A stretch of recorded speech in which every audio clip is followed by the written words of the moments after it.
science of music brings a new type of music education to the market which has never existed before. Throughout our history, people didn't have the time to study music unless they were so inclined to it that they wished to make that their career. Sometimes in history it was customary for girls in particular to study music more as a cultural phenomenon, but they were expected to have a certain musical understanding to begin with as well. Now, we live in a time today when things are available like never before, and people want to learn things regardless of whether they want to make a living from it or not. And people want to learn things in order to grow as a human being, and not just because they are naturally inclined to it as well. Now, I always had a very deep love for music since I was a little child, and it wasn't just a love for playing or for listening to music, but it was a love for the understanding of music, the way that music shapes the way that I'm able to see the world afterwards. And I always wished to so deeply share it with other people, to share the joy of what it means to appreciate a piece of music. Yet as I grew up, I realized that some people appreciate it and some people don't.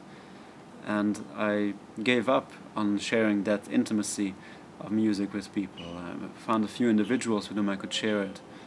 However, eventually I discovered that the assumption that musicality only belongs to people who are born with it is wrong. And I discovered that it's completely possible to share musicality with people. That means that a person who has no appreciation for music in terms of listening or producing, they are not out of the equation when it comes to music. Every human being can belong to musicality, to appreciating music very deeply, both in terms of your listening of it as well as in terms of your producing it through singing or playing or composing. Now that's what led me to develop my approach of musicality for the non-musical. It's a music education for the non-musical. And that's something which doesn't exist yet in the world, because as I said, throughout most of history, it was only musicians who went to study music up till very recently, and therefore you were expected to have a natural instinctive relationship to music, which only needed to be taught the mechanics of it. So music education is mostly mechanical. What you find throughout the world in music schools and teachers is mostly a very mechanical approach of, okay, that's how you play the instrument, that's where you put your fingers, and so on and so on. Even all the recent apps which came out for learning music is just about training people like monkeys where to put their fingers. Here at the Science of Music, I'm developing a completely different approach, which is about giving people the gift of musicality, which is giving them what they may not have been born with, but nevertheless can definitely acquire. And that's my approach. I take a student and I see where he's up to. Does he have no appreciation for music? Does he have some, but is not aware of it or is not confident in it? And then I develop with him, I first explain them what music is all about.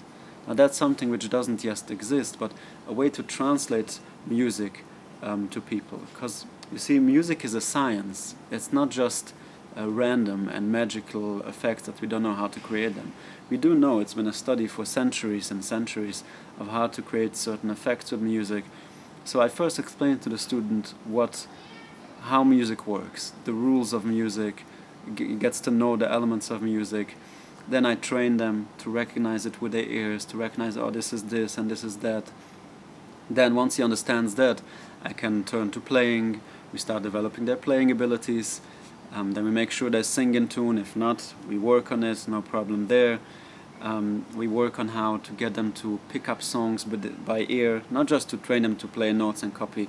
That doesn't mean much to me. But to really have such a relationship with music that you recognize when you hear a song, oh, I know what it's doing and therefore I know how to play it.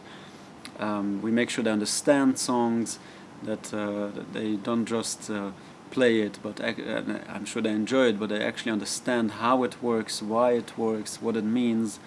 And eventually, if we get up to it, we even start training them to compose and improvise freely with music. That is the highest level, of course, when they're able to achieve such independence and relationship to music that they're able to play with it. That's what composition and improvisation is about, playing with the elements of music.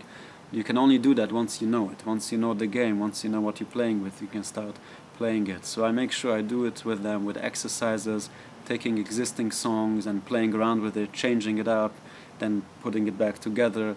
And I make sure they know the elements of music so clearly. That's what the Science of Music School is all about.